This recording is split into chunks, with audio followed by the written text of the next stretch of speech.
പോകുന്ന വഴിയിൽ ദൈവം ചില അത്ഭുത പ്രവർത്തികൾ നമുക്ക് തരാൻ പോവുകയാണ്. എങ്ങനെ? നമ്മുടെ ക്രിസ്തീയ ജീവിതത്തിൽ മുന്നോട്ടുള്ള യാത്രയിൽ നാം അത്ഭുതങ്ങൾ കാണാൻ പോവുകയാണ്.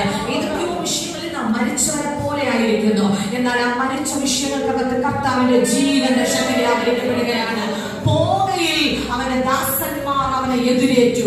അവൻ പലപ്പോഴും നമ്മോട് ചേർന്ന് സഞ്ചരിപ്പാൻ ആരുമില്ലാതിരിക്കുമ്പോ ഇന്ന് പകൽ പരിശുദ്ധാത്മാവിൽ പറയുന്നു, വിടുതൽ പ്രാപിച്ച് ദൈവ ശബ്ദം കേട്ട് മുന്നോട്ട് യാത്ര ചെയ്യുന്ന നമുക്ക് വേണ്ടി ചലിക്കുന്ന ഒരു ശബ്ദമുണ്ട്. അത് ജീവിപ്പിക്കുന്ന ശബ്ദമാണ്.